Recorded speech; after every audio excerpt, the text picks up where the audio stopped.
Yo,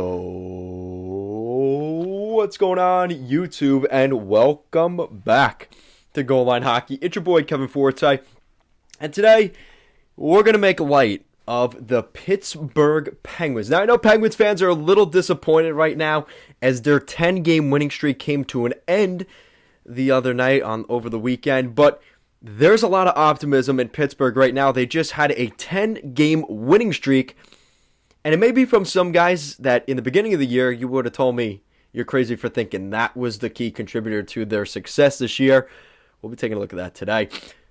So the Pittsburgh Penguins had their 10-game winning streak snapped on Saturday in Dallas. They had a 2-0 lead. And then the final 4 minutes, they gave it up. They gave up the ultimately game-winning goal. Gave up 3 unanswered, and that ended up being the story. But the Penguins, in a stretch where they've had almost 2 weeks of games postponed, found a way to continue a 3-game winning streak, have a 7-game winning streak almost 2 weeks before that. That is the consistency that the Penguins have had. And now on this West Coast road trip for the next 2 weeks, it's going to be critical for the Penguins here over this stretch. So looking at where the winning streak started, well, they lost their first game to start 2022 in Edmonton. They had a 5-2 loss in Edmonton, and they continued that road trip and actually did pretty well. They beat Vancouver 4-1. They beat Seattle 6-1, and that's where the story begins. Then they beat Washington 4-2, Anaheim 1-0, Montreal 5-2, Buffalo 3-2, New Jersey 3-2, and to finish that second of a back-to-back with Jersey, for almost 2 weeks, they had not played. Their last game was January 19th, and they wouldn't play again till, December 19th. Their last game was December 19th. They would not play again till January 2nd, and that's where they were able to keep going for another 3-game winning streak on top of the 7 they had before the extended Christmas break. So they continue, they come back, they beat San Jose in a crazy game last Sunday, a matinee game, 8-5. They beat St. Louis 5-3 the other night, and obviously they beat their crosstown rival Thursday night in Philly 6-2 over the Flyers.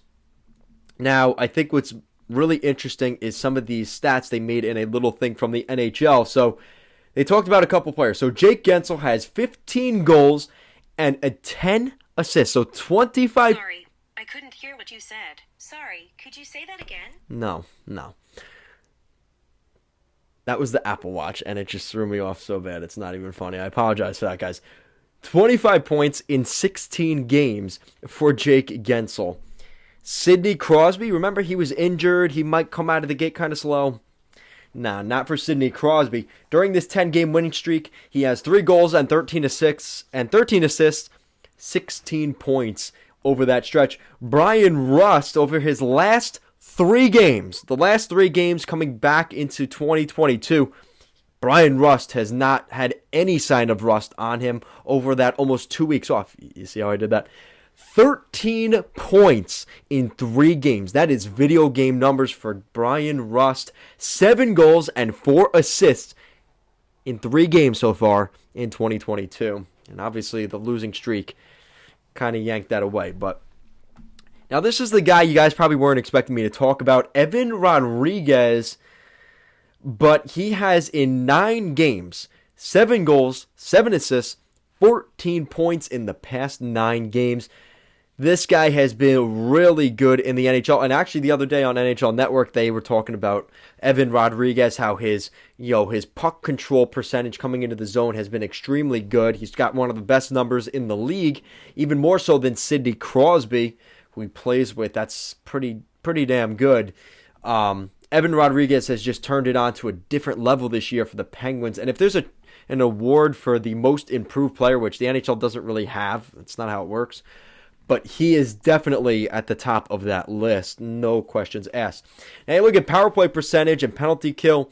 Their special teams is actually very good. Not necessarily their power play, though. It's actually bottom 10 in the NHL. It's 22nd in the league at 17.5%, which is weird because you have Crosby But missing Malkin definitely hurts them in that regard. It kind of hurts their ability to match up on the penalty, on the other team's penalty kill for the Penguins' power play.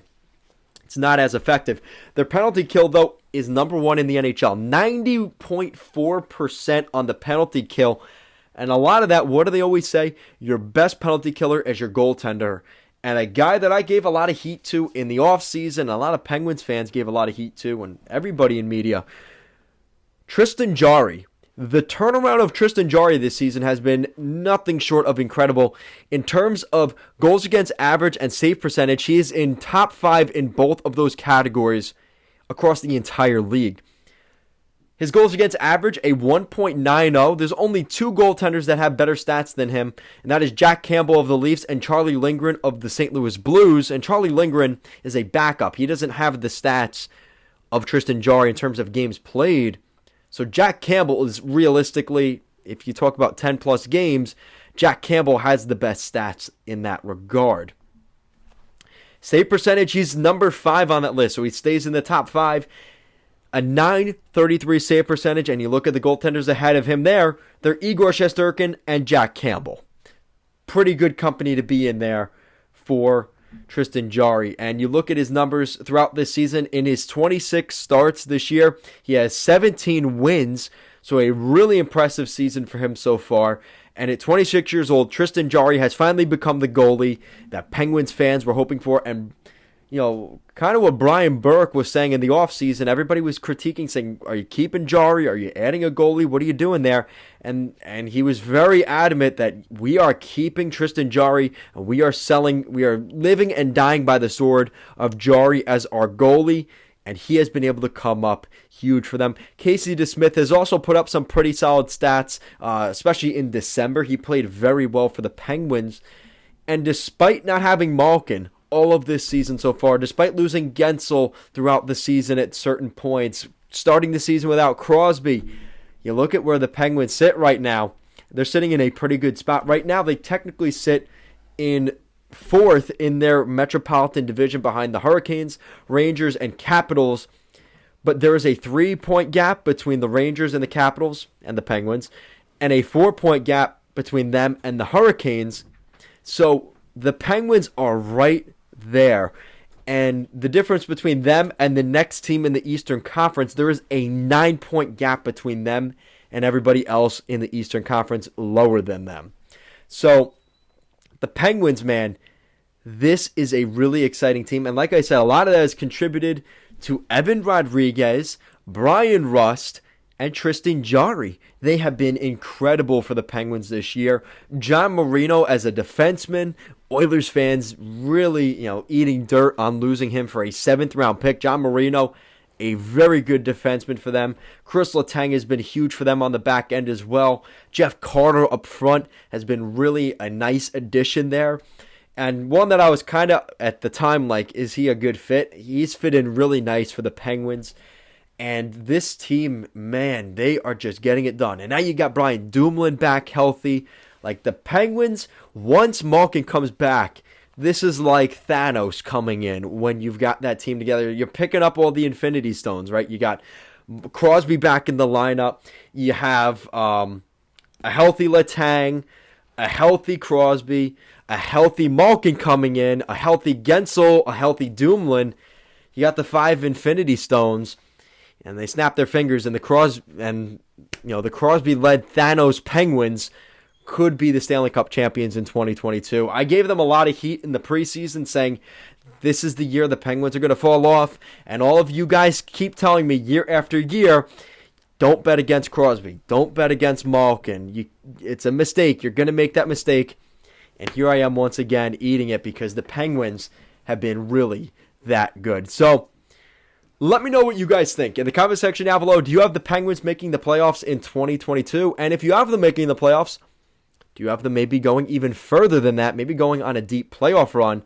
Let me know what you guys think down below. And if you like what we're doing here at Goal Line Hockey and want to see the latest news around the NHL and more videos just like this one, make sure to give this video a big thumbs up and an even bigger subscribe down below. Guys, as always, thank you so much for watching this video, and I will see you again next time.